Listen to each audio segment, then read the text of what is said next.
believe than any other philosophy. There is always the chance to put themselves or their selves in the shoes of the characters.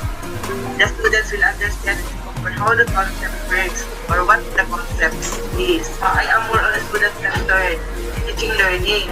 I always wanted to bring out their skills. There must be progression wherein the students will discover their own potential or their potential. What they know must be shared. What they have must also be shared.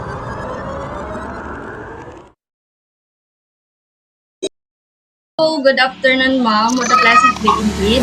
Today, our group will be interviewing one of the master teacher of President Gustavo Macapagal Memorial National High School and asked her to share with us her ideas regarding the topic of philosophy in teaching and leading the school, teachers and parents, personal impression, opinion and suggestions about K-12 basic education curriculum, and tips for the pre-service teachers. In line with this, the group prepared questions relevant to the topic in this interview, which we think can be helpful to every student and inspiring pre-service teachers as they gear up for their future career and profession. Before anything else, let me introduce our guest at this special moment. She is Donchita B. Aguinaldo, born in August 28, 1967 from Papandayang, Pinamalayan Oriental, Mindoro. Her current school is at President Gustavo Macapagal Memorial National High School. She went in Abada College in the field of Bachelor of Secondary Education, major in English. I humbly welcome you, ma'am, instead of my group mates, and we are very pleased to have you today despite your hectic schedule, knowing what we are all facing today. Thank you very much for accommodating us. Now po, let us proceed to the first topic, which is all about your philosophy in teaching and leading the school. As an aspiring educator, we would like to ask you po, as one of the master teacher in the school, generally, what are the usual approach or teaching schemes may teacher do for a better teaching and dissemination of information? Okay, good day. So approaches depend on the student's teacher is not limited. It also depends on the subject matter or the area of concern or specialization. With regards to the practice I'm using, when repeated practice one, others are inquiry-based, learning, game-based, and then experiential approaches. Inductive method is also used, where several instructions are presented first to illustrate steps. And the students will understand how the concept works or what the concept is. Another one is interactive in teaching grammar and literature, where puzzle, for this one word, riddles or word riddles, rebus, are some of the common games I have used in teaching where students enjoy and interact at the same time. It is so interactive kind of strategy po, ma'am, Yes. for that. So, may we ask if you did that way po? Same as what you are talking about po dun sa mga strategies po? Or did you have your own established techniques po of teaching? Can you share that to us, ma'am? So yung experiential-based approach, especially in teaching literature, that I think more effective than any other approaches. Yun ay sa akin, in here, teachers act as facilitator of learning. It gives students a chance to relate the lesson to their own experiences or to real-life situations. There is always the chance to put themselves or their selves in the shoes of the characters. Kung sino yung character, pwedeng ilagay nila yung sarili nila doon. So that is experiential, real-life situation. So, napakaganda pong strategy, teaching approach po yun, ma'am, So, we would like to know din po kung as someone how is literate and has fair share of experience in teaching, what kind of philosophy are you applying in teaching students? Are you a typical teacher that guide your student and let them free to explore and investigate the lessons that you are teaching? Or you are applying your ability and capability in teaching who give correct and sufficient information for them to digest instantly? Okay. So it's about philosophy, Yes po. I think no philosophy is better or more effective than any other philosophy. Walang effective na philosophy. It depends upon the student. Because they are all effective. And what I mean is, all philosophies are effective depending on the student. Okay?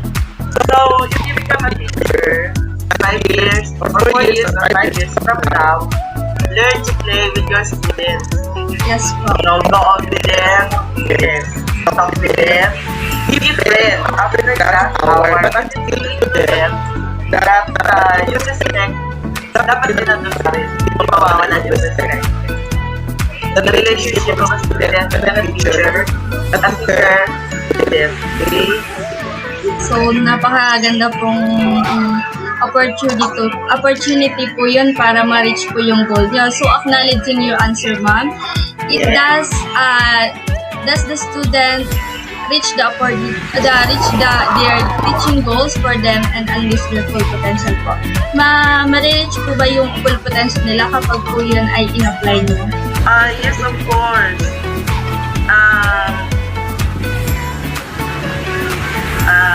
I am not a subject-centered kasi I am more on student-centered teaching learning. I always wanted to bring out their skills or the skills of the student and the knowledge, and then to voice out what they have in their mind and let them discover what they have, what they know about the subject matter than feeding them the lesson. There must be progression wherein the students will discover their own potential or their potential. With learner-centered kasi, with the learner-centered approach, the learners will know how to construct their plans or their own plan. There is a time for them to make creative performances, to share real life experiences, and evaluate their own learning and understanding of the lesson. So, madidiscover pa din yung full potential nila, Next is, what are the philosophies and method do you think is more efficient and effective when it comes to teaching? Can you give us any ideas or tips on how to properly do that? So, as I have said a while ago, there is no better philosophy, There is no effective philosophy. It depends upon the student. Yes. So, depende yun sa student. Best philosophy for one student is not best for the other. Nag-gets mo? Yes po. Yes po. Para po siyang generally po. So, without further ado, we will go to the next topic, parents and teachers. We all know that both parents and teachers have a great percentage of contribution in nurturing the child and students and equipping them of the best learning experience. So in a situation where parents fail to give their child the best aid of encouragement and learning because of some sort of personal problem and issue they were facing, do you think teachers have the right to take their responsibilities? If yes, can teachers accomplish that task without the help of parents? Okay. So, home is where you first learn different things with your family, with your mother, with your father, of course with the other members of the family, right? Yes po. So, your school, where you learn with your second parent. Kami yun, your teacher. Yes. Kayo yun in the future. Being a teacher, I always say that our students are loved. Minsan nga, sabi ng mga anak ko, mas mahal ko pa yata yung eskwela ko kaysa kanila. That's it. So, I made them feel that I can be a mother to them. I listen to their problems. I gave them advice at the same time, and I make them learn. That's one of our roles as a teacher. Then, taking the responsibility of the parents, I think, just giving myself to them is that they don't have their parents with them. Pag wala yung parents nila, I take charge. Pero, the responsibility, hindi ko kaya yun. The responsibility of the parents, hindi kaya ni teacher. pero pwedeng tumulong. Napakaganda po nun. Ano.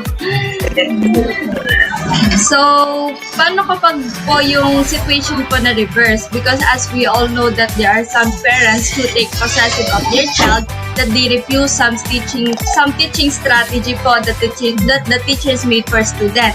What is your stand with this, and do you have any possible solution for this situation, ma'am? Okay. Kasi si mother, sabi ni mother, ang tamang spell, say for example, Yes. The English term for maganda is beautiful. And then sabi naman ni teacher, the English term for maganda is pretty. Sabi ng bata, mas maniniwala siya kay teacher, hindi kay mother. And I experienced it with my kids. Mas naniniwala sila doon sa teacher nila kaysa sa akin, although I am also a teacher. So kasi, students, we should know the family background of the students. Yes, in this case. So, that is very important. We have to trace. We should trace. We should know who the parents are. We should let the parents teach their child or their children the way they know in their own way. That's at home. Yun is sa bahay.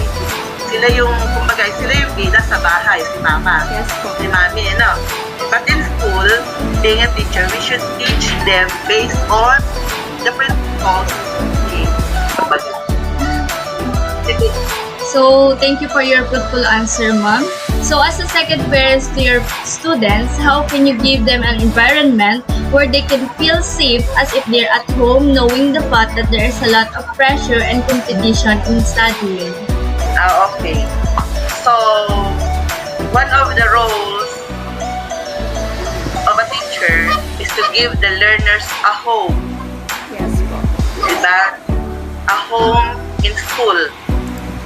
A room where they could freely share their views with their friends, with their classmates, with their teacher. A space in a classroom where they could have the lifelong learning, or learning what life is, learning what has happened, and learning for the future.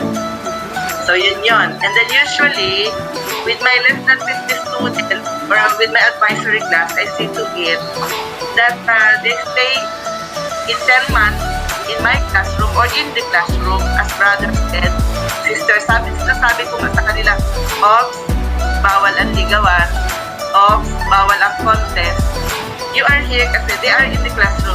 They are in the same room, not for a competition, but to learn.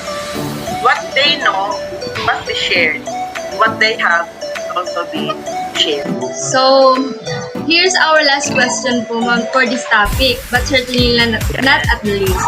Do you have any message to some parents who were not committed enough or doesn't have any time to check or conduct a better future of their children due to the busy schedule or any issues they are facing? And any additional message for those parents who support their children's full potential in study? Okay. So, I am proud to the parents who always support their children in all ways, in all means, by all means. The children must be proud of them. And then for those who do the tough time of the job, their work, because they are a working mother or working father. So, sorry for them, pero they are doing that not for them alone, not for the parents alone, but for them, for the children also. So, I could say that they should have spent time with the kids. Many have longed for love. They find it school. Marami mga eskwela naghahanap ng love, ng parents, love ng family, the care of the family. And experience ko yan sa matagal ko ng pagtuturo. And they find it in school. Doon nila nakikita sa school. So, with the peers, with their classmates. Kaya yung parents must stay connected to their children. Kaya nakaka-proud talaga yung simpleng meeting, a 10-minute meeting sa school, pumupunta ang parents. At as teacher, we have to encourage them to come to school. Hindi, pag may problema lang si anak ha, hindi yung, nambakap ng iyong anak pumunta sa school, hindi dapat ganon. We have to encourage the parents to come to school for yung report, positive report, yung positive attitude, Yes, kanilang anak. Tunay nga po na napakalaki ng contribution ng magulang para sa ikakaunlad nga po ng anak ng mga estudyante. So, proceeding to our next topic po, it's all about established K-12 basic education program. First of all, even it's very late po, can you tell us your impression when you heard about this new plan enriching our beloved students? So, at first, I thought it will be an additional burden to parents because I have 5 kids. Sabi ko noon, naku, burden ito. Naku, 4 ang anak kong pasok dito, sabi ko noon. So, I don't agree with the K-12. Then, but since I am in the umbrella, nasa payong kasi ako noong DepEd or ng Department of Education, I tried to get the positive side of the program until I attended seminars, trainings, conferences, and then I get aware of this program. And then I slowly understand how it could help a learner, especially those who could not afford to continue their studies. And that's yung opportunity nila to be hired in a company. The competition in our world today, napakahirap ng competition, lalo na pagdating sa trabaho. If you don't have the skill, or if you are not a high school graduate or even a college graduate, there is no chance for you to be hired in a company. You will never get a good salary. Okay? So now, with the K-12, if you are a senior high school graduate, you have the skills already, and chances are opportunities are possible. So, ma'am, I get your point po, na talagang napakadaming opportunity at mas madedevelop pa po yung kaalaman ng isang estudyante. So, upon knowing the program will be implemented in sooner time, what are your preparation to make an implementation of K-12 seamless as possible? And while you are preparing some modules and visual of K-12 curriculum, did you encounter any challenges or difficulty in the middle of it? Okay.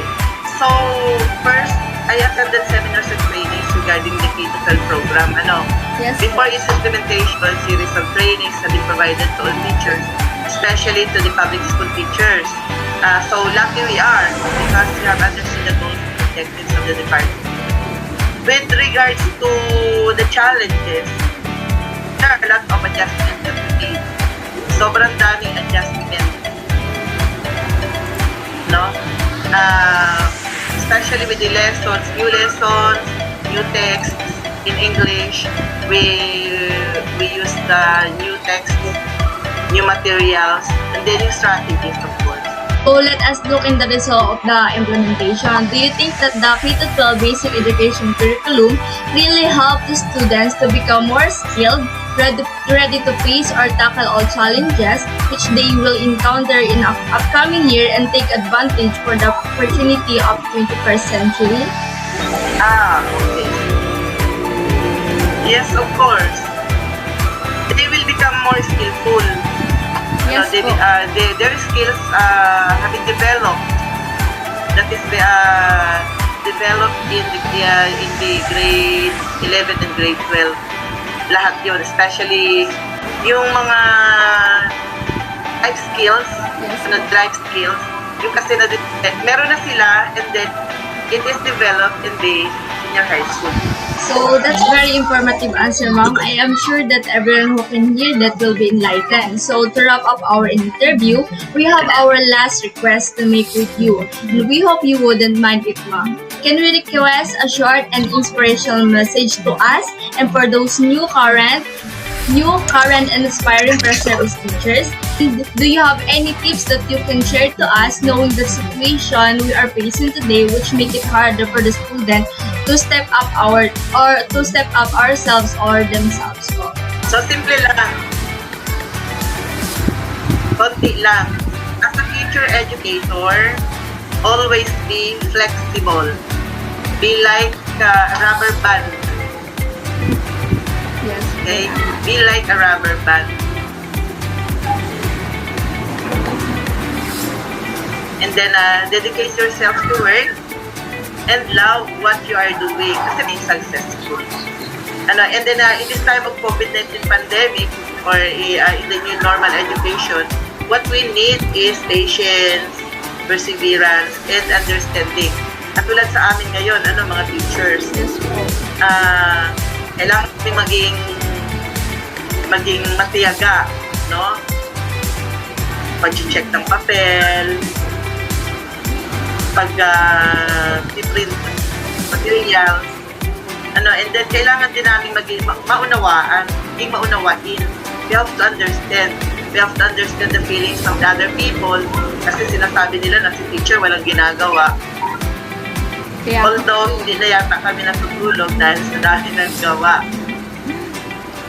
So, being, as a future educator, dapat meron din kayo nun, be patient, have the perseverance, and then, the understanding of the Department of Education's program. And then lastly, always have a heart, a big heart, your learners in the future. Always put your head in your heart. Yung ating isip, ilagay natin sa ating puso. Kung kaya naman ay ang ating isip at ang ating puso laging magsasanay. Kasi kapag hindi man magiging maganda ang output natin sa ating bata. And we will be remembered by our students by the heart that we give to them. Yes. Well, thank you so much, Mom, for it was very heartwarming at the same time very inspiring message. Once again, we, our group mates, were very thankful for joining us today, enlightening us and sharing to us your knowledge, wisdom, and opinion about our topics. It's our pleasure to have an interview with you, Mom. We're hoping that this pandemic will end soon for a much better and learning experience. Stay healthy and stay together with your family. God bless po, Ma'am. Thank you, Ma'am. Thank you, God bless. Mother's Day po ulit. See you in the next 5 years. Yes po. Okay.